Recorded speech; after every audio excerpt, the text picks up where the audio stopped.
మాతృదేవోభవ.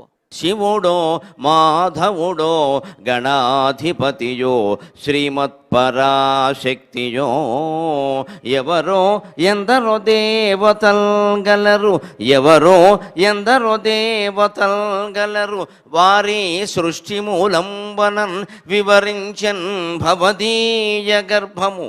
అమ్మ శివుడో మాధవుడో గణాధిపతియో శ్రీమత్పరాశక్తియో ఎవరో ఎందరో దేవతల్ గలరు, వారి సృష్టి మూలంబనన్ వివరించన్ భవదీయ గర్భము. నిజంబే నిజంబే దానికంటెన్ గురుప్రవరుండెవ్వడు దైవమెవ్వడు, దానికంటెన్ గురుప్రవరుండెవ్వడు దైవమెవ్వడు, మదంబ సృష్టి మూలంబదే, మదంబ సృష్టి మూలంబదే. దేవుళ్ళందరిలోకి తొలి దైవంగా మనం భావించేటువంటి మహాగణపతి ఆవిర్భవించినటువంటి రోజు. ఈ మాసంలో మనం వరుసగా 9 రోజులు గణపతి నవరాత్రులు చేస్తాం. తర్వాత వాళ్ళ అమ్మగారు వస్తుంది పార్వతీదేవి. మా అబ్బాయికి 9 రోజులు చేశారు, మరి నా సంగతి ఏమిటంటే, నీకు 10 రోజులు చేస్తామమ్మా అని ఆశ్వయుజ మాసంలో దసరా చేస్తాం ఆవిడికి, ఓ రోజు ఎక్కువ. తర్వాత వాళ్ళ నాన్నగారు వస్తాడు, మా అబ్బాయికి 9 రోజులు చేశారు, మా ఆవిడికి 10 రోజులు చేశారు ఉత్సవాలు. కుటుంబాన్ని పోషిస్తున్నది నేను, యజమాన్ని, బిచ్చమెత్తి మరీ పోషిస్తున్నాను వీళ్ళందరినీ, నా సంగతి ఏమిటంటాడు. ఆయనకి నువ్వు నెలంతా చేస్తాను ఆయన కోప్పడకన, కార్తీక మాసం నెలంతా చేస్తా. తర్వాత వాళ్ళ మేనమామ వస్తాడు శ్రీ మహావిష్ణువు. మరి ఆ కుటుంబమేనా? మాదొకటి ఉంది ఇక్కడ దేవుళ్ళలో చాలా ప్రధానమైన కుటుంబం, మమ్మల్ని మర్చిపోతే అలా అంటాడు. నీకు నెలంతా చేస్తామయ్యా. తర్వాత మార్గశిర మాసం ధనుర్మాసం అంతా శ్రీ మహావిష్ణువు ఆరాధన చేస్తాం.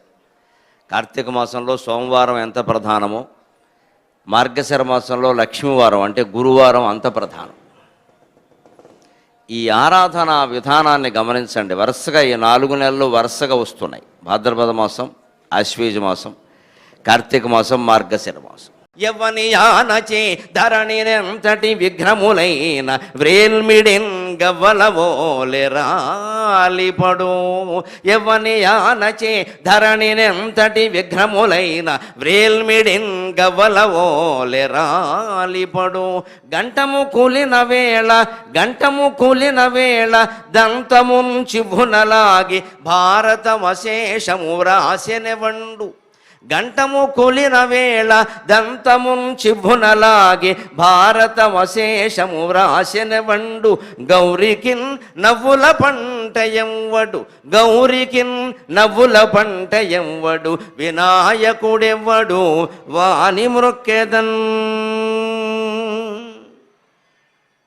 వినాయకుడు తలుచుకుంటే ఎటువంటి విఘ్నాలైనా గవ్వలు రాలిపోయినట్టు రాలిపోతాయి అన్నారు. గవ్వలు చాలా తేలిగ్గా ఉంటాయి. అష్టాచెమ్మ ఆడినా, వైకుంఠపాళి ఆడినా పందెం వేయడానికి గవ్వలు ఉపయోగిస్తా. గవ్వలు గలగల్లాడుతూ ఉంటాయి, తేలిగ్గా ఉంటాయి. ఆ గవ్వలు చేతుల్లోంచి రాలిపోవడం చాలా తేలిక. ఆ రకంగా విఘ్నాలు రాలిపోతాయి. అందుకే విఘ్నేశ్వరుడి పక్కన 2 భార్యల్ని పెడతారు. నిజానికి వినాయకుడు బ్రహ్మచారి, ఆయనకి పెళ్లి కాలేదు, ఆయన బ్రహ్మచారి. శంకరాచార్య స్వామి చాలా స్పష్టంగా సౌందర్యలహరిలో పార్వతీదేవి పాల మహిమ ఎటువంటిదోనయ్యా, ఆ పాలు సేవించినటువంటి నువ్వు ఇప్పటికీ బ్రహ్మచర్యంతోనే ఉండగలుగుతున్నావు అని కీర్తించారు. కుమారావద్యాపి ద్విరదవదన క్రౌంచదళనౌ అంటారు ఆచార్య స్వామి. వినాయకుడు బ్రహ్మచారి, ఆయనకి పెళ్లి కాలేదు. మరి సిద్ధి బుద్ధి ఏమిటండి? ఇటుపక్క సిద్ధి, ఇటుపక్క బుద్ధి ఉంటాయి. గమనించండి, మధ్యలో విఘ్నేశ్వరుడు ఉంటాడు. మనం ఏ పని కావాలన్నా బుద్ధితో ప్రయత్నం చెయ్యాలి. మన బుద్ధి శక్తులన్నీ వినియోగించాలి, తెలివితేటలన్నీ వినియోగించాలి, టాలెంట్, ప్రజ్ఞ, ప్రతిభ అంతా వినియోగం చెయ్యాలి. అప్పుడు తప్పనిసరిగా కార్యము సిద్ధిస్తుంది. అందుకే సిద్ధి బుద్ధి ఆయన అధీనంలో ఉండాలి. సిద్ధి బుద్ధి, బుద్ధి ఎవరి అధీనంలో ఉంటుందో సిద్ధి వారి అధీనంలో ఉంటుంది. మన బుద్ధిని మనం అదుపులో పెట్టుకోగలిగితే మనం సిద్ధి పొందుతాం. ఇది వినాయక విగ్రహ తత్వం. ఆ పైన మధ్యలో ఆయన విఘ్నేశ్వరుడుగా ఉంటాడు. అనేక రకాల ఆటంకాలు ఉంటాయి. అన్ని ఆటంకాలని ఆయన్ని ముఖం చూడడం ద్వారా మనం ఎదుర్కోవచ్చు. ఆయనకి శిరస్సే లేకుండా పోయింది చిన్నతనంలో పుట్టిన వెంటనే. పైగా శిరస్సు ఖండించిన వాడు ఎవరండి? కన్న తండ్రి, మరీ ఘోరం. కొన్ని బయట వారు ఎవరైనా ఉగ్రవాదులు ఏమైనా చేస్తే అయ్యో అని సంతాపం పాటించి ఏదో బాష్పగుచ్చం ఇచ్చి అక్కడ ఏర్పాటు చేస్తాం. లేదు, ఆయన శిరస్సు తీసేసిన వాడు స్వయంగా కన్న తండ్రి. ఎవరైనా ఏ తండ్రి అయినా చేస్తాడా ఈ పని? అందున శివుడు ఎందుకు చేశాడు? కథలో ఉండే తత్వం తెలుసుకోకపోతే పిచ్చి కథల కింద మిగిలిపోతాయి ఇవన్నీ. ముందు పుట్టుకతోటే ఆయన శిరస్సు ఎగిరిపోయే ప్రమాదం వచ్చినా ఆ విఘ్నాన్ని ఆయన ఎదుర్కొని గజ శిరస్సును ఏర్పాటు చేసుకోగలిగాడు. ఇంత స్థూలకాయం ఉండి ఎలక వాహనంగా ఉంటుంది ఆయనకి. అసలే స్థూలకాయం, నడవడం కష్టం, మళ్ళీ వాహనమేమో ఎలక. మామూలుగా సన్నగా ఉన్న పిల్లాడికైనా ఎలక వాహనం ఉంటే వెళ్ళడం కష్టం. ఎల్కేజీ వాడు కూడా బస్సులో పెడుతున్న రోజుల్లో ఎలక వాహనం మీద ఎక్కడికెడతాడు ఈయన? అదో పెద్ద విఘ్నం. ఎలక వాహనం మీద ప్రయాణం ఏమిటి?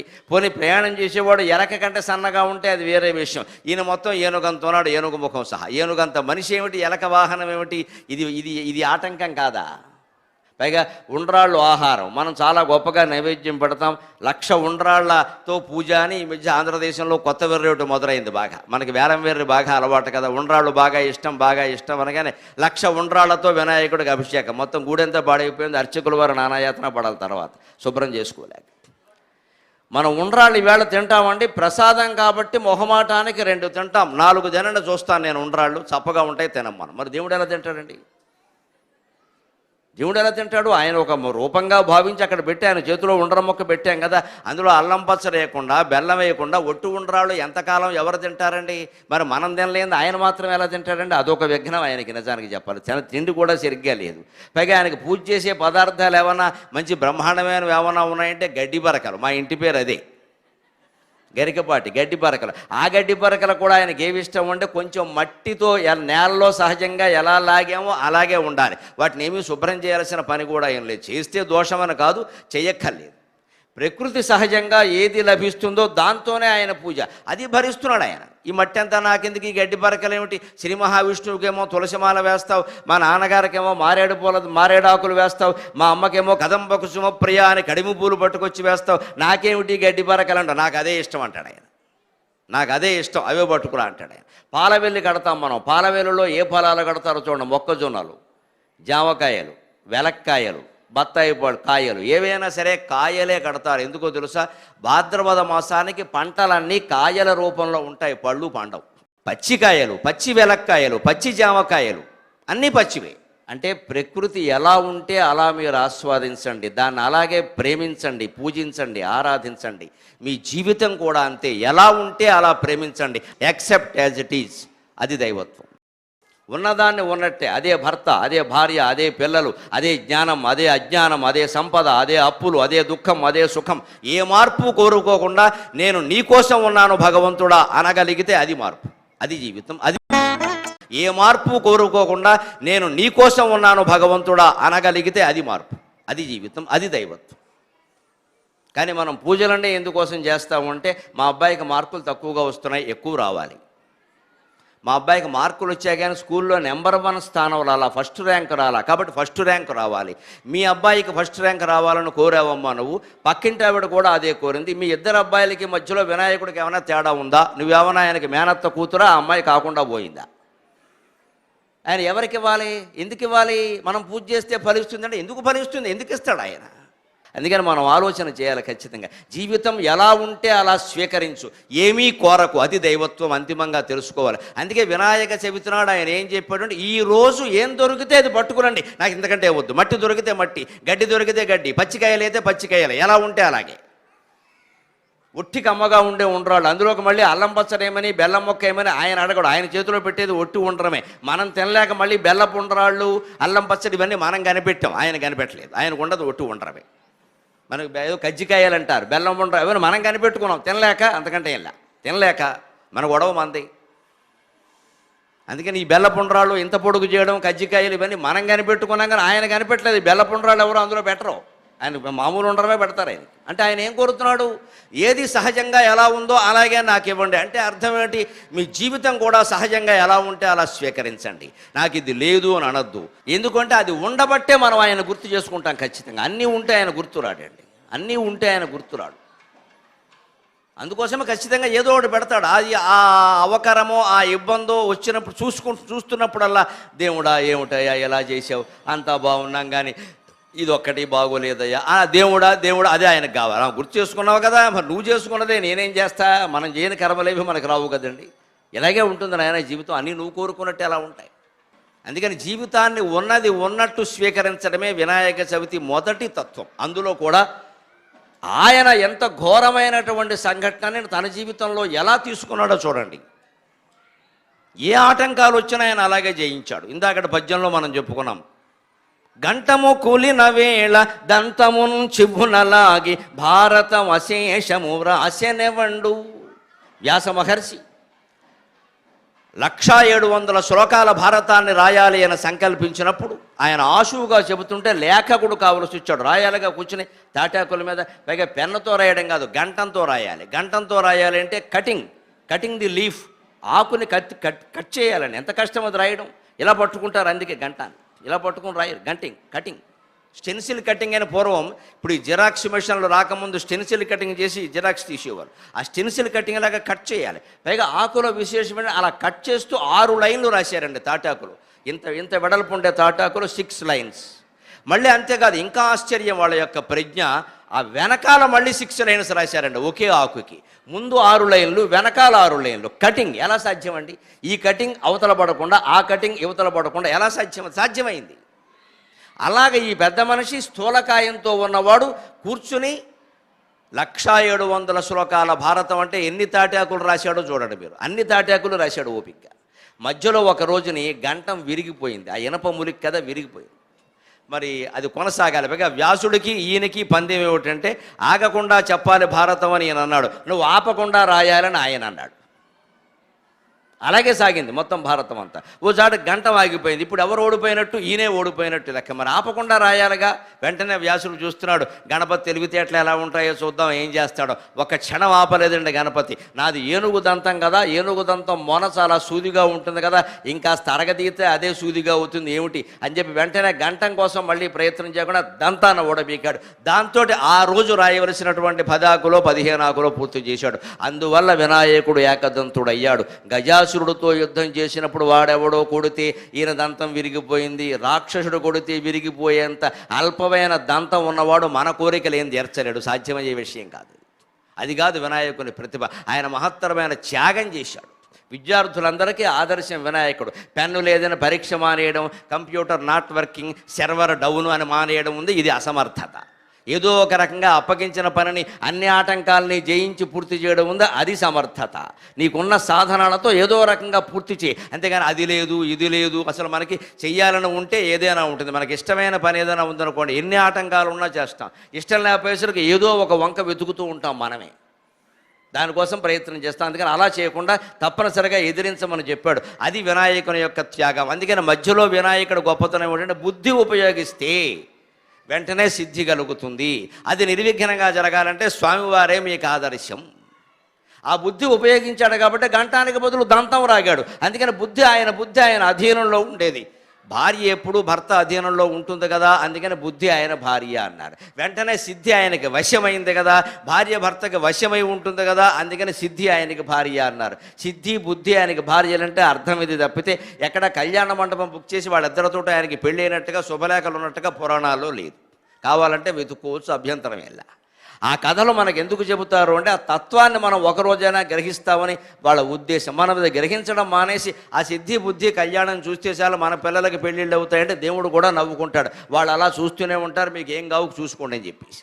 కేవలం ఏదో కార్యక్రమాన్ని చూడడం వల్ల వినడం వల్ల మనకేది కాదండి. దాన్ని అవగాహన చేసుకోవాలి, అన్వయం చేసుకోవాలి, జీవితంలో ఆచరణలో పెట్టాలి. అప్పుడే ఏదైనా జరుగుతుంది. ఇంకొక భయంకరమైన కష్టం వచ్చింది ఆయన జీవితంలో, పుట్టగానే వచ్చింది. చాలామందికి తెలియని విషయం. పార్వతీదేవి స్నానం చేస్తోంది. అక్కడ ఏదో నలుగుపిండి ఉంది, ఒంటికి రాసుకునేది. అది ఏదో దాంతో ఆవిడ బొమ్మ చేసింది, దానికి ఆవిడ ప్రాణం పోసింది. అందుకని వినాయకుడు పుట్టాడు.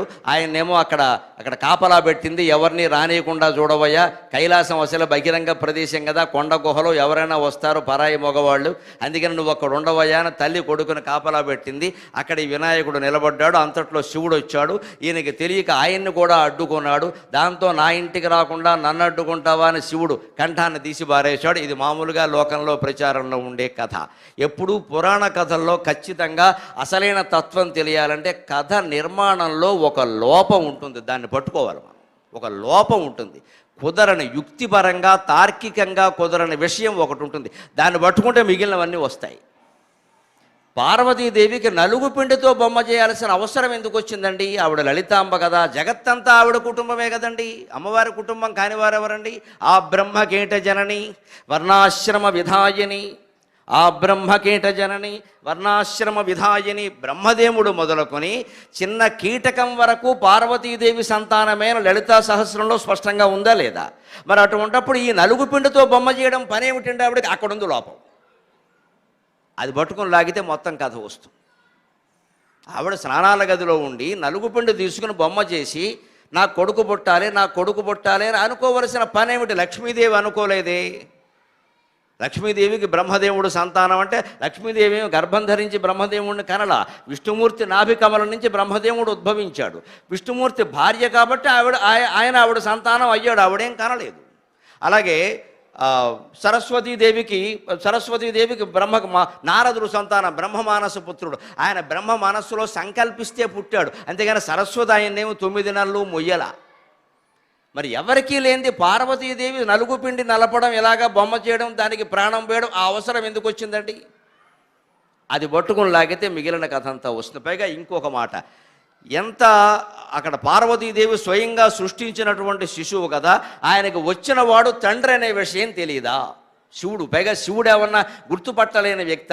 శివుణ్ణి గుర్తుపట్టడానికి చాలా ఆధారాలు ఉన్నాయి. ఏనుగుతోలు కట్టుకుంటాడు, పోనీ అప్పటికి లేకపోయినా బూడిద పూసుకుంటాడు, మెడలో పావులు ఉంటాయి, చేతిలో శూలం ఉంటుంది, నెత్తి మీద గంగాదేవి ఉంటుంది, నుదుటి మీద 3వ కన్ను ఉంటుంది. ఇన్ని ఆధార్ కార్డు మీద ఇన్ని గుర్తులు ఉన్నాయి శివుని పట్టుకోవడానికి. ఆయన అనామక విగ్రహం కాదు.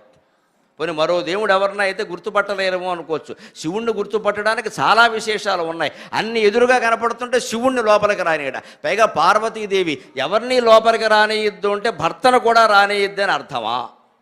నిజంగానే మన ఇళ్లల్లో ఎప్పుడైనా తండ్రి వీధిలో గడితే తల్లి ఏదైనా స్నానానికో మరో అవసరానికో లోపల ఉంటే, ఒరే పిల్లాడిని లోపల కాస్త చూస్తూ కూర్చోరా, గుమ్మం దగ్గర ఉండరా, ఎవరూ రాకుండా చూడరా అంటే మీ నాన్న కూడా రాకుండా చూడమనా?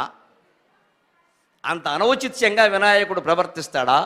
అంత పోని ప్రవర్తించాడని అనుకుందాం. పిల్లాడు చిన్నపిల్లాడు కాబట్టి అజ్ఞానంతో చేశాడని అనుకుందాం. శివుడికి ఏమాత్రమో దయ లేకుండా, దాక్షిణ్యం లేకుండా ఆయన తన కుమారుడు అనే విషయం పార్వతీదేవి చేసి ఉంటుందనే విషయం ఈయనకి తెలియదా? ఈయన ఏమీ తెలియకుండా శూలం పెట్టి మొత్తం కంఠం ఉత్తరిస్తాడా? ఇది జరిగే పనేనా? ఈ కథలో లోపాలు కనపడ్డంలా కాస్త జ్ఞానం ఉపయోగించి భగవంతుడి మీద భక్తితో, స్వామి నాకు ఇందులో ఏదో కనబడుతోంది, నాకు అర్థం కావట్లా అని ఆలోచిస్తే, ఆ తాపత్రయం పడితే భగవంతుడు మనకి దానికి తగిన సమాధానం ఎక్కడో అక్కడ దొరికేలా చేస్తాడు. నాకు 2 ఏళ్ల క్రితం ఈ కథ పట్ల ఇదే అనుమానం వచ్చి, ఇది కాదు, ఇది కాదు, ఇది కాదు, దీనికి ఏదో ఉంటుంది మూలం అంటే ఆశ్చర్యకరంగా దేవీ భాగవతంలో సమాధానం దొరికింది. వాస్తవమైన కథ అది కాదు. పార్వతీదేవి మానవ స్త్రీలాగా ఆలోచించింది. తాను గర్భం ధరించాలి, 9 నెలలు గర్భంలో పిల్లాడిని మొయ్యాలి, పిల్లాడిని కనాలి. ఇది దేవతా స్త్రీల లక్షణం కాదు. దేవతా స్త్రీలు ఎవరూ గర్భం ధరించరు. లక్ష్మీదేవి గర్భం ధరించదు, సరస్వతీదేవి గర్భం ధరించదు, ఇంద్రుడు భార్య శశీదేవి గర్భం ధరించదు, రంభ గర్భం ధరించదు, ఊర్వశి గర్భం ధరించదు. ఇవి మానవ స్త్రీల లక్షణం అండి. గర్భం ధరించడం, పిల్లల్ని కనడం, పెంచడం, ఇదంతా మానవ స్త్రీల లక్షణం. దేవతా స్త్రీలకి ఇది ఉండదు. కానీ అమ్మవారు మమకారానికి లోనై, నాకు కుమారుడు ఉంటే బావుండు, నేను గర్భం ధరిస్తే బావుండు, నేను 9 నెలలు వాడిని భరిస్తే బావుండు. మానవ స్త్రీలందరూ ఈ అనుభూతిని పొందుతున్నారు కదా. ప్రసవం అనేది, ఆ పిల్లాన్ని గర్భంతో ధరించడం అనేది, ప్రసవం అనేది ఎంత గొప్ప అనుభూతి. ఆ అనుభూతి మానవ స్త్రీలందరికీ ఉంది కదా, నాకెందుకు ఉండదు అని శివుణ్ణి అడిగింది. ఖచ్చితంగా దేవీ భాగవతంలో ఉందా కదా. నాకు పిల్లాన్ని కనాలని ఉంది, నాకు పిల్లాన్ని కనాలని ఉంది అంటే ఆయన చెప్పాడు, ఇది తప్పు, ఇది ఆలోచన పెట్టుకోకూడదు. కావాలంటే నీ సహస్రనామాలు నువ్వే చదువుకో. నిశ్చింత నిరహంకార నిర్మోహ మోహనాశని నిర్మమ మమతాహంత్రి నిష్పాప పాపనాశని. నిన్ను గురించి లోకమంతా కీర్తిస్తున్నారు. అమ్మవారికి ఎటువంటి చింత ఉండదు కాబట్టి అహంకారం కూడా ఉండదు, అమ్మవారికి ఎటువంటి మోహము ఉండదు కాబట్టి మోహాన్ని నశింపజేస్తూ, మనం వ్యామోహం అంతా పుత్రుల మీదే కదండి. ఎన్ని కోట్లు మనం సంపాదించినా మన కోసమా? కోట్లు సంపాదించిన వాళ్ళు ఎవరినైనా మీరు గమనించండి, 2 పూట్ల భోజనం చేయరు, కనీసం 2వ పూట చపాతీ తింటే అరగదు, 1 పూటే అన్నం. అది కూడా కర్మ. 2వ చపాతీ తినకూడదు, బరువు పెరుగుతాడు. అందులోకి చట్నీ వేయకూడదు, బీపీ. అందులోకి పంచదార వేయకూడదు, షుగర్. దేనికి నీ 100 కోట్లు పని లేక 2వ పూట అన్నం తినే యోగం లేనప్పుడు. ఈ ఆస్తులన్నీ దేనికి? అనవసరం కదా వ్యవహారం. పైగా ఒక్క చపాతీ కోసం 100 కోట్లు ఎందుకండి? ఎంత ధరలు పెరిగినా ఇండియాలో ఒక్క చపాతీ 100 కోట్లు అవ్వలేదు ఇంకా. చాలా తక్కువలోనే ఉన్నాయి. అవసరం లేదు, అంత డబ్బు అవసరం లేదు. మనం ఎందుకు సంపాదిస్తాం తెలుసా? మమకారం, వ్యామోహం. ఇదంతా నా పిల్లలకి ఇవ్వాలి, ఇదంతా నా పిల్లలకి ఇవ్వాలి, నా పిల్లలే నా వాళ్ళు, నేను, నా భార్య, నా పిల్లలు, నా కుటుంబం, మిగిలిన వాళ్ళు ఏమైపోయినా సరే వీళ్ళే నాకు ముఖ్యం, వాళ్ళకి ఇవ్వాలి, వాళ్ళకి ఇవ్వాలి, వాళ్ళకి ఇవ్వాలి. ఈ తాపత్రయం మనకుంటుంది. అమ్మవారికి కూడా ఇదే ఉంటే అలాగా వాళ్ళు దేవతలు ఎలా అవుతారు? నిర్మమ మమతాహంత్రి. అమ్మా నీకు మమకారం లేదు, ఉన్న మమకారాన్ని తెంచుతావు. నిర్మోహ మోహనాశని, నీకు మోహం లేదు, మోహాన్ని పోగొడతావు. ఇది అమ్మవారి లక్షణం కదండి. మరి అటువంటి అమ్మవారు మానవ స్త్రీలా భావించి నేను గర్భం ధరించాలి, నేను పిల్లాడిని కలాలని కోరుకుంటే ఎలాగా? అందుకే శివుడు ఎత్తుకు పై ఎత్తు వేశాడు. కానీ భార్య కోరినప్పుడు అంగీకరించడం భర్త ధర్మం. ఎంత చెప్పినా వినకుండా నా గర్భం ధరించాలనుంది, నా గర్భం ధరించాలనుంది అంటే సరే అన్నాడు ఆయన. ఎందుకని? చెప్పినా వినరు. చెప్పిన మాట వినని వాళ్ళనే భార్య అంటారు. చెప్పిన మాట విన్నట్టు నటించేవాడిని భర్త అంటారు. పెద్ద తేడాలి. అందుకని తెలుస్తుంది, పోన్లే అని అన్నాడు. అప్పుడు మరి పిల్లాన్ని కనాలంటే గర్భం ధరించాలంటే ఏకాంతంగా గడపాలి కదండి. శివుడు పార్వతి ఒక కొండ గుహలో ఏకాంతంగా ఉన్నారు. ఇక మనం చెప్పుకోకల వివరాలు. ఇది దేవేంద్రుడికి అసూయ కలిగించింది. దేవతల్లో కూడా అసూయాద్వేషాలు ఉంటాయి. దేవతలు, మానవులు, రాక్షసులు అనేవి గుణభేదాన్ని బట్టి ఏర్పడ్డ జీవులు. వాళ్ళు తమో గుణం ప్రధానంగా కలిగిన వాళ్ళు రాక్షసులు. నిద్ర, ఆలస్యం, బద్ధకం, హింస ఇవన్నీ తమోగుణం లక్షణాలు. అవి ప్రధానంగా కలిగిన వాళ్ళు రాక్షసులు. రజోగుణం ప్రధానంగా కలిగిన వాళ్ళు మానవులు. అంటే పోటీ పడ్డం, పంతాలు, పట్టింపులు, కక్షలు, కార్పణ్యాలు, ఇదే రజోగుణం. ఈ రజోగుణం మనకి ఎంతసేపు మన గురించి ఆలోచన కాదు. వాళ్ళ కారు ఉంది, నాకు లేదు. వాళ్ళ పిల్లాడు ఫస్ట్ వచ్చాడు, మా పిల్లాడు ఫస్ట్ రాలా. వాళ్ళ అమ్మాయికి మంచి సంబంధం వచ్చింది, మా అమ్మాయికి మంచి సంబంధం రాలా. అంటే వాళ్ళ అమ్మాయికి అంత గొప్ప సంబంధం రాకపోతే మనకేం గొడవ లేదు. వాళ్ళు కారు కొనకపోతే మనకు కారు అక్కల. మనకు కారు ఎందుకు కావాలంటే మన అవసరం గురించి కాదు, వాళ్ళకు ఉంది కాబట్టి మనకు కావాలి. ఇది మానవుల లక్షణం అండి. దీన్ని రజోగుణం అంటారు. ఈ రజోగుణం ప్రధానంగా కలిగిన వాళ్ళు మానవులు. దేవతలు అలా కాదు, సత్వగుణం ప్రధానంగా ఉంటారు. వాళ్ళు శాంతంగా ఉంటారు. ఈ కోరికలన్నీ వాళ్ళకు ఉండవు. ఉన్నదాంతోనే సంతృప్తిగా ఉంటారు. మనం ఆ దైవత్వాన్ని పొందాలి, సత్వగుణాన్ని సాధించాలి.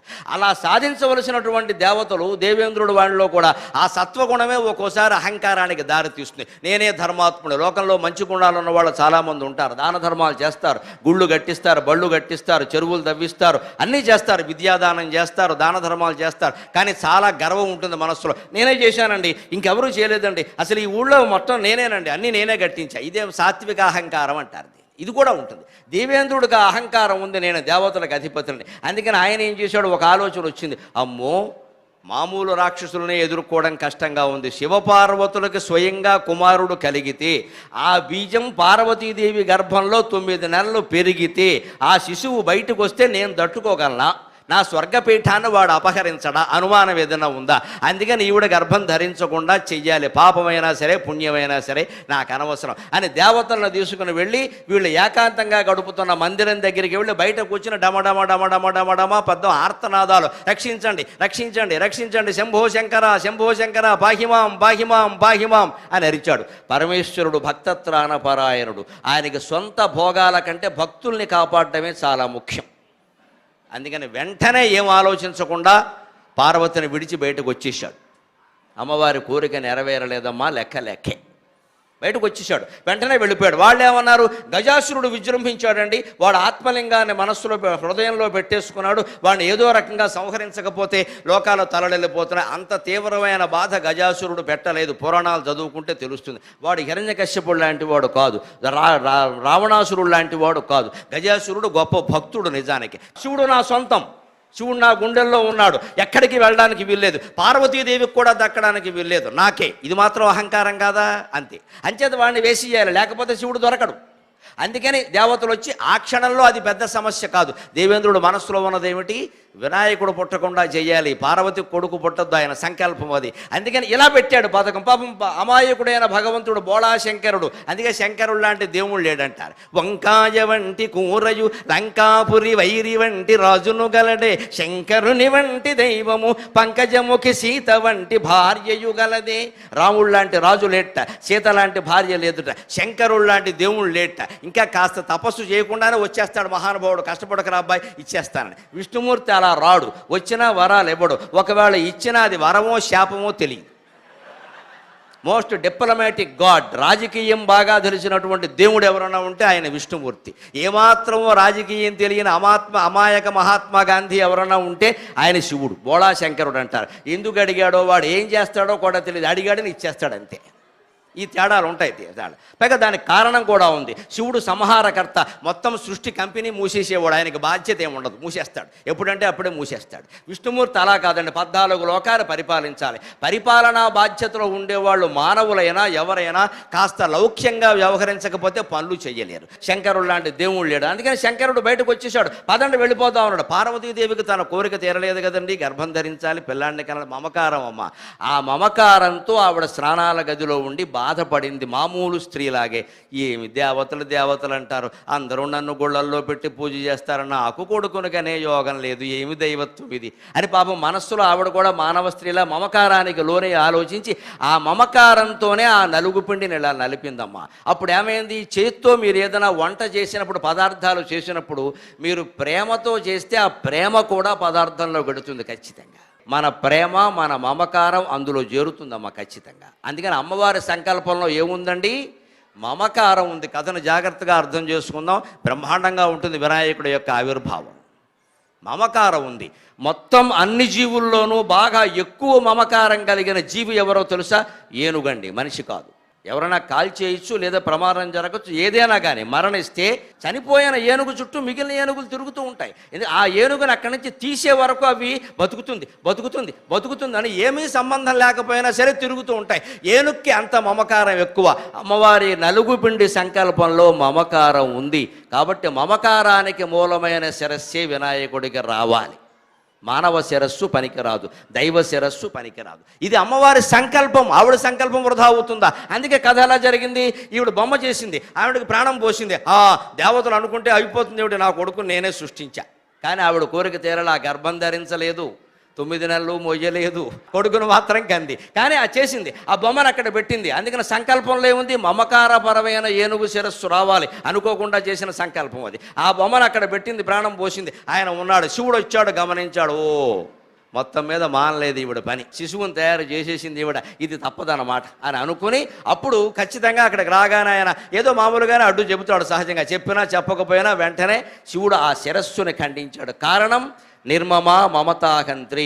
శరీరం మీద మనకి మమకారం ఉండబట్టే శరీరం కోసం, దీంతో అనుబంధం ఉన్న భార్య కోసం లేదా భర్త కోసం, దీంతో అనుబంధం వల్ల పుట్టిన పిల్లల కోసం, వాళ్ళకేవో పదవులో పీఠాలో ఆస్తులో ఏవో అప్పగించడం కోసం ఇంత తాపత్రయపడిపోతున్నాం. ఈ శరీరం మీద మమకారం పోవాలి అంటే శరీరంలో ఉన్న ప్రధానమైన అంగం శిరస్సు, ఉత్తమాంగం అంటారు. ఆ శిరస్సు తీసేస్తేనే మమకారం పోతుంది ఖచ్చితంగా. అందుకని ఆ శిరస్సు తీసేశాడు. గజాసురుణ్ణి ఎలాగో అప్పటికే సంహరించాడు కాబట్టి ఆ శిరస్సు పట్టుకొచ్చి ఇక్కడ ఏర్పాటు చేశాడు. మమకారపూర్వకమైన ఆకారాన్ని అమ్మవారి సంకల్పం ప్రకారమే గణాధిపతి ధరించాడు. అది గణపతి ఆవిర్భావంలో ఉండేటువంటి మమకారపూర్వకమైన ఆకారాన్ని అమ్మవారి సంకల్పం ప్రకారమే గణాధిపతి ధరించాడు. అది గణపతి ఆవిర్భావంలో ఉండేటువంటి విశేషం. అలాగే కథలో మీరు గమనించండి, గణాధిపత్యం కోసం భూమి అంతా తిరిగి రావాలి. ఎవరు ముందు భూమండలం అంతా తిరిగి వస్తారో, యాత్ర చేస్తారో వారికి పరిపాలనాధిపత్యం. ఆ పందెం పెడితే గణపతి అనుకున్నాడు, ఇది నాన్నగారు ఖచ్చితంగా ముందే మ్యాచ్ ఫిక్సింగ్ చేసుకుని తమ్ముడితోటి, కుమారస్వామి, ఎందుకంటే ఆయనకి నెమలి వాహనం ఎగురుతుంది ఎక్కడికైనా పెడతాడు. ఆయనతోటి మ్యాచ్ ఫిక్సింగ్ చేసేసుకుని ఆయనకి ఇవ్వాలని అనుకుని, చిన్న కుర్రాడు కాబట్టి గారాబం కొద్దీ నాకు ఎగ్గొట్టే ఉద్దేశంతో ఈ పథకం ఏదో వేశారు. లేకపోతే ఎలక వాహనమా, దాన్ని పట్టుకుని నేను ఊరేగడమా, భూమండలం అంతా తిరగడం సాధ్యమయ్యే విషయమే, బళ్ళోకి వెళ్ళడమే సాధ్యం కావట్లేదు నాకు అనుకుని పాపం వినాయకుడు కూర్చుని, అప్పుడు కూడా చూడండి, బుద్ధి ఉంటే సిద్ధి ఉంటుందండి, బుద్ధి ఉంటే సిద్ధి ఉంటుంది. ఆయన ఆలోచించాడు వెంటనే, బుద్ధికి పదును పెడదాం, భూప్రదక్షిణం అంతా చేయడానికి ఇంకేమైనా సూక్ష్మమైన ఉపాయం ఏం లేదా? గూగుల్ ఎర్త్లో కడితే భూమి అంతా కనపడుతుంది, వేడ మొత్తం అంతా చుట్ట పెట్టేసి ప్రదక్షిణం చేసామని చెప్పచ్చు అని ఒక్క ఆలోచన చేశాడు. మాతామే పార్వతీదేవి పితాదేవో మహేశ్వర బాంధవా శివభక్తాశ్చ స్వదేశం భువనత్రయం అని మనమే అనుకుంటామండి. మనం ఎలా అనుకోవాలంటే, మీ నాన్నగారు ఎవరు ఉంటే ఏదో పేరు చెప్తాం, తప్పదు కదా, తల్లి పేరు చెప్తాం, తండ్రి పేరు చెప్తాం. కానీ మనస్సులో నిరంతరం ఆ భావన, మన పేరు మన తల్లిదండ్రుల పేర్లు, మన బంధువుల పేర్లు నిరంతరం తలుచుకోకూడదు. అందుకేనమ్మా మొహమాటం లేకుండా చెబుతున్నా, గుళ్ళోకి వెడితే గోత్రనామాల గురించి ఇబ్బంది పెట్టకండి అర్చకుల్ని. గోత్రనామాలు చెప్పడం సంప్రదాయం కాదు, అది ఎందుకు వచ్చిందో తెలియదు. గోత్రనామాలు చెప్పడం సంప్రదాయం కాదు. పైగా ఒక్క యజమాని పేరు చెప్తే చాలు. ఏదో నరసింహరామనామధేయస్య ధర్మపత్ని సమేతస్య సకుటుంబస్య సబాంధవస్య అంటే చాలండి. ఈ మధ్య అలా కాదండి, మా ఆవిడ పేరు చెప్పండి, ఆవిడ కోపం వస్తుంది, అందుకని దాంతో ఆగదండి. అబ్బాయిల పేర్లు చెప్పండి, అబ్బాయి పేరు చెప్పగానే పక్కనే మరి నా పేరు, కోడల పేరు చెప్పండి, మనవాళ్ళ పేర్లు చెప్పండి. చచ్చిపోతాడు ఈ అర్చక స్వామి ఇంతమంది పేర్లు చెప్పలేక. ఏమైనా జనాభా లిస్టా, ఓటర్ లిస్టా? మన అజ్ఞానంగానే దేవుడికి తెలియదండి. మనం వచ్చినట్టుగా నీ గోత్రం చెప్పి ప్రవర చెప్పి ఆధార్ కార్డు చూపిస్తే ఓకే అటెండెన్స్ చేసుకున్నాను అంటాడా? దేవుడు అంటే అదే. మనం ఎవరమో, మన గోత్రం ఏమిటో, మనం ఏమిటో ఆయనకి తెలియదండి. మనం ఎందుకు చెప్పమంటాం తెలుసు? అహంకారం అమ్మ లోపల. నేను వచ్చినట్టు నేను చెప్పాలి, నాకు తెలియాలి, నేను వచ్చినట్టుగా అక్కడ తెలియాలి. మా ఆయన పేరు సరిపోదు, నా పేరు కూడా చెప్పాలి. ఆడాళ్ళకి మొహమాటం లేకుండా చెబుతున్నానమ్మా, ధర్మపత్ని సమేతస్య అనే అనాలి, పేరు చెప్పకూడదు. ఎందుకోసం అంటే మొహమాటం వెళ్ళా. పేరు చెప్పితే ఆ ఫలితం ఆ పేరున్న ఆవిడికి చెందుతుంది. చెప్పకుండా ధర్మపత్ని అంటే ఖచ్చితంగా భార్యకే చెందుతుంది. మగాళ్ళ బుద్ధులు తిననైనవి కావు. వినాయకుడు ఆలోచించాడు, భూమి అంటే ఏమిటి, ప్రదక్షిణం అంటే ఏమిటి, ఎందుకు తిరగాలి, అసలు ప్రజలంతా తెలవడం గురించే కదా. అటువంటప్పుడు మా అమ్మ భూదేవితో సమానం కదా, పార్వతీదేవి స్వయంగా. ఆవిడకంటే భూమి ఎవరండి? మా నాన్నగారు శివుడు వ్యోమకేశ, ఆయన ఆకాశంతో సమానం కదా. వీళ్ళిద్దరినీ కూర్చోబట్టి ప్రదక్షిణం చేస్తే భూ ప్రదక్షిణం చేసినట్టే కదా. ఇది బుద్ధి అంటే ఆలోచన. ఎప్పుడు మెటీరియలిస్టిక్గా భౌతికంగా ఆలోచించకూడదు, కాస్త సూక్ష్మంగా స్పిరిచువల్గా ఆలోచించాలి. ఆయన అలా ఆలోచించాడు. స్వయంగా పార్వతీదేవి కుమారున్నాయండి, స్వయంగా పరమేశ్వరుడు కుమారున్నాయండి. భూమిలో మళ్ళీ ఆ ఊరు ఈ ఊరు తిరగడం, అక్కడేదో క్షేత్రానికి వెళ్ళడం, ఎక్కడెక్కడో తీర్థంలో మనగడం నాకేం పనండి. అందుకని మా అమ్మా నాన్న స్వయంగా దేవతలు కదా, వాళ్ళకి నమస్కారం చేస్తే నేను భూప్రదక్షిణం చేసినట్టు కదా అని అమ్మా నాన్నగారు మీరు ఒకసారి కూర్చోండి పని ఉందని భక్తిగా దండం పెడుతూ మాతా మే పార్వతీదేవి పితా దేవో మహేశ్వర బాంధవాస్యవ భక్తాశ్చ స్వదేశం భువనత్రయం అని నమస్కారం చేసి 3 సార్లు ప్రదక్షిణం చేయగానే ఆయనకి భూప్రదక్షిణ ఫలం సిద్ధించింది. వెంటనే శివుడు ప్రకటించాడు. ఎలా ప్రకటించాడో తెలుసా? అప్పుడు మళ్ళీ కుమారస్వామి రావాలిగా, ఆయన ఒప్పుకోవాలిగా. అప్పుడేం జరిగింది? వినాయకుడు ఇక్కడ ప్రదక్షిణం ముగించగానే ఆ భక్తి కారణంగా, దాని ప్రభావం కారణంగా కుమారస్వామి ఉదాహరణకి కృష్ణా పుష్కరాలకు వెళ్ళాడు అనుకుందాం. అక్కడ తీర్థంలో మునిగడానికి రేవు దిగుతున్నాడు. వినాయకుడు అప్పటికే స్నానం చేసి తువ్వాలు పిండుకుని పైకి వస్తున్నాడు. ఇదేమిటిది? మా అన్నయ్య లావుగా ఉంటాడు, ఎలకేమో వాహనం, నేనేమో నెమలెక్కొచ్చా, ఎగురొచ్చా, నాకంటే ముందు ఎలా వచ్చాడు? ఏమన్నయ్య బాగున్నావా అన్నాడు. బాగున్నాను తమ్ముడు, ఇంకా స్నానం చేయాలా? చేయి మళ్ళీ జనం పెరిగితే కష్టం అన్నాడు బాబు. అక్కడి నుంచి మళ్ళీ కుమారస్వామి ఏం చేశాడు? అక్కడి నుంచి వెళ్ళిపోయాడు. ఓసారి మళ్ళీ మనం గోదావరి నదికి వెడదాం, ధవళేశ్వరం దగ్గర సాగర సంగమం, కోట్లింగాల రేవుంది కొవ్వూరు దగ్గర, అక్కడ స్నానం చేద్దామని కుమారస్వామి అక్కడ దిగాడు. మళ్ళీ అదే దృశ్యం, సేమ్ సీన్. మళ్ళీ కుమారస్వామి మెట్లు దిగుతున్నాడు, వినాయకుడు తువ్వాలు పిండుకుంటూ పైకి ఎరుగుతున్నాడు. అదేమిటి అన్నయ్య ఎలా వచ్చావు? ఏమిటి వచ్చేసాను, అదేమిటి వచ్చేసాను అంతే, అయిపోయింది, ఇంకా అవలా, తొందరగా ముగించుకుర్రా. మొత్తం మీద 3 కోట్ల క్షేత్రాలు తిరిగాడంటే కుమారస్వామి. 3 కోట్ల క్షేత్రాల్లోనూ కూడా ఈ పెద్ద అబ్బాయి అక్కడ కనబడుతూనే ఉన్నాడు స్పష్టంగా. ఆశ్చర్యపోయాడు ఆయన, ఇదేమిటి. అప్పుడు ఆయనకు అర్థమైంది, ఇదేదో మహిమ, ఇదేదో అమ్మా నాన్న ఈయనకేదో అనుగ్రహించారు. ఇక నేను అనవసరంగా తిరగడం ఉందే, టీఏడిఏలు దండగ తప్పితే, నెమలని ఆయాసపడ్డం తప్పితే ఏం లేదు ఇక్కడ అని చెప్పి వెంటనే ఇంటికి వచ్చేసరికి అప్పటికి ఆయన గణాధిపత్యానికి ఏర్పాట్లు జరుగుతూ ఉన్నాయి. అంటే దీని ద్వారా గణపతి మనకేం చెబుతున్నాడండి? మీరు భూమండలం అంతా తిరిగి విహారయాత్రలు చేసినా సరే గొప్ప పుణ్యఫలాన్ని పొందలేరు. భూమండలంలో ఎంతమందికి ఏ సేవలు చేసినా మీరు గొప్ప పుణ్యఫలం పొందలేరు. ముందు మీ అమ్మగారికి నాన్నగారికి సేవ చేస్తున్నారా లేదా అది ఆలోచన చేయండి అని గణపతి చెబుతున్నాడమ్మ. మన దేవతామూర్తులన్నీ మానవత్వ లక్షణాలను పెంపొందించడం కోసం ఏర్పాటైనాయి.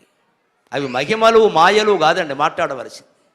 అంతగా తన తల్లిదండ్రులను తాను గౌరవించి మీరందరూ మీ తల్లిదండ్రులను గౌరవించండి అని చెబుతున్నాడు. ఖచ్చితంగా ఇది మన వినాయకుడు మనకు అందిస్తున్నటువంటి లక్షణం. అలాగే వినాయకుడి కథలో మరొక విషయం ఉంటుంది. సవితి నాడు చంద్రుణ్ణి చూస్తే నింద వస్తుంది, నీలాప నిందలు వస్తాయి. చాలా ముఖ్యమైన మాట అది. శ్రీకృష్ణుడికి కూడా నిందలు వచ్చాయి, నీలాప నిందలు వస్తాయి. కాబట్టి సవితి నాడు చంద్రుణ్ణి చూడొద్దు, మంచిది. ఏ చవితి నాడు చూడొద్దు? ప్రతి చవితికి లేదండి ఆ దోషం, ప్రతి చవితికి లేదండి. మొత్తం చవితి నాడు అని పార్వతీదేవి అంటే దాని తర్వాత సవరించి వినాయక చవితి నాడు అన్నారు. శ్రీకృష్ణుడు కావాలని అపచారం చెయ్యరా. ఆవు పాలు పిండుతున్నాడు, ఆ పాలకుండలో ఆ పాలల్లో చవితి నాడు చంద్రుని ప్రతిబింబం పడింది. ఆ రకంగా చూశాడు, అంతకంటే ఏం జరగాలి, కావాలని చూశాడా? అలాగే మనం కూడా ఏవో పొరపాట్లు చేస్తాం, కంగారు పడిపోక్కల. ఆయన ఏం చేశాడు, వెంటనే సాయంత్రానికో మర్నాటికో ఆయనకు నింద వచ్చింది.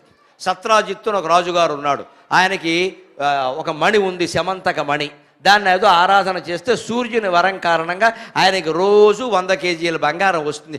అది ఆయన్ని శ్రీకృష్ణుడు ఒకసారి అడిగాడు, ఏమయ్యా నీ దగ్గర ఎందుకయ్యా, ప్రజలందరికీ వినియోగపడేలా చేద్దాం ఇవ్వమన్నాడు. కుదరదు అన్నాడు ఆయన. పోలేని వదిలేశాడు. కానీ తర్వాత ఆ మణిని ఆయన తమ్ముడు మెడలో వేసుకుని వేటకెళ్ళాడు. ప్రసేనజిత్తు వినాయక కథలో ఉంటుంది.